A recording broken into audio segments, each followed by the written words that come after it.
his story. Yep. Every time we play your video, everyone is like pulled to tears.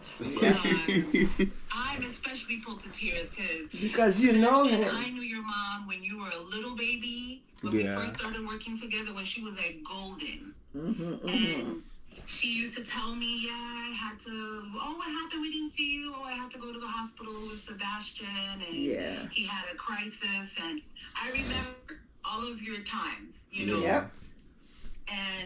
And mom would be worried, and mom would have all these concerns, like she doesn't know what to do, and watching you be uncomfortable was rough for mom, you know? As I'm sure it was extremely rough for you because you were going through it, right? So just watching you grow up, and you don't even know, like, I follow you guys. I think I will say this: Facebook, Instagram makes us very comfortable with not reaching out to people. Yes, you know what's going on. You know what's going on. You see all the things, right? Yes. And the day I saw the video, and I said, "What's this?" I was like, "Wait, Sebastian got a cure?" I was so excited, you didn't even understand. Thank you. It made me so happy to see that you finally got an opportunity, like you were given that blessing. Because I remember when you changed medicines a few years back. This must have been in like the early 2010s, before Maddie was born. I think Alex was still in the public school. I don't even think Alex was in middle school yet. Maybe Alex was just in middle school. But I remember they changed medicines, and it was a trial run, and you guys did all the things. Like your mom. I'm always looking for I'm like, what medicine? It was something they had changed a while back. Maybe it's hydroxyurea. I think it was the hydroxyurea that they started him on, and I remember you were like nervous because you were like, you hope it worked, and he was going good for a long. Hydroxyurea. Yes. Okay. So I remember you were getting ready to start that, and you were just nervous because you didn't know how it was going to affect him and all these things. So to see that you got a cure, and he was the first one to get that opportunity, that was like mind-blowing. Yes. It is mind-blowing, but at the end of the day, that's a testament to who you are, Magda. Always willing. Thank you. You were always out there, always advocating for your son, so it's a big deal. Yes. You know? Yes. All right, so you guys ready? I'm going to start recording. Ready. I'm going to have you introduce yourselves, and I'll just be asking you some just questions and answers, okay? Okay. Cool. Okay, awesome. Let's get started. Okay. So, introduce yourselves. Hi, my name is Magda Lamour, and I am the mother of someone who used to have sickle cell anemia. Right. Sebastian. Hi, I'm Sebastian Bazil. I was the first in New York to be cured of sickle cell. But I still consider myself a sickle cell warrior. So. That's awesome. It's a pleasure meeting you, to speak to you both. Thank you for taking the time out to talk to our team here at Crossover Health. Of course. We are excited to hear your story and just want to know what your experience was. So tell us about what it was like living with sickle cell as a kid. Honestly, as a kid, the thing about it, when I was younger, I didn't really sit there and let sickle cell faze me, if that makes sense. Like, honestly, as a child, I felt invincible. Like, I was just running around, doing anything. I would ask mom, if I could do things, and then she would tell me, like, no, because of your illness, and I'd just be like, okay, on to the next thing, Okay. Nice. Magda, can you tell us about the first time you found out Sebastian was diagnosed with sickle cell? What was that experience like for you? Oh, when I received the call, I had a test done, and I received the call, and then I was told he has sickle cell anemia. Okay. And that news was devastating. I cried. I pray, I cry, I pray, but I didn't know too many people that suffer from it.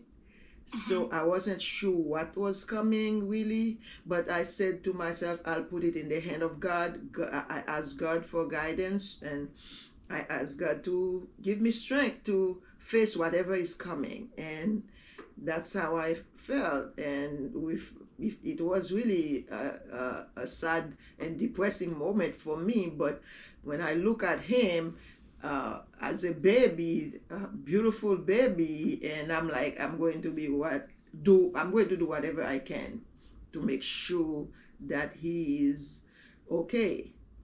Okay, Yes, awesome, yes. wonderful. So the mother's advocation, mother's love will get us so far, right? Yes, yes. So tell me, what was your experience with blood transfusions? How often did you need blood transfusions? A lot. We can't even count. A lot. Like, It was so the thing about it was, I'm gonna be honest, like, even though I did feel invincible as a child, I was just running around without a care in the world. The thing about it was, sickle cell was my life. So honestly speaking, I was in and out the hospital a lot, especially as a kid. Doctor's visits.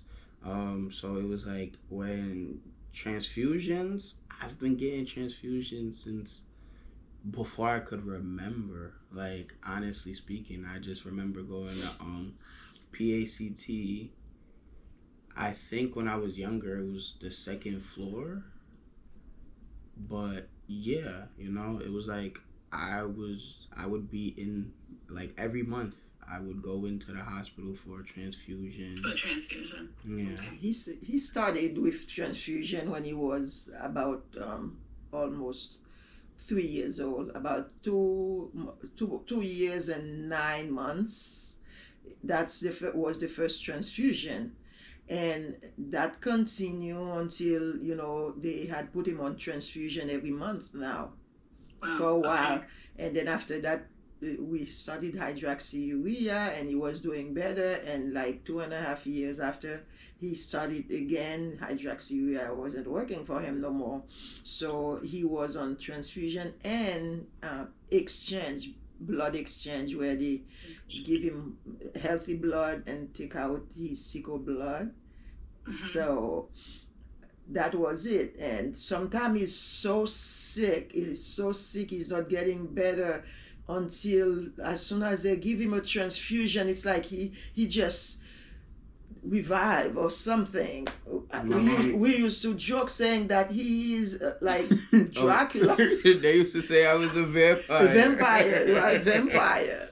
Whenever he's dying or something, and then he will get the blood transfusion, and then he will become alive. He will start. That's how he start. He stopped walking, and then once he got the transfusion, and everything started working again until the next time again. But it didn't last long, Okay. Yeah. That's why blood transfusion is a lifesaver. It's very important.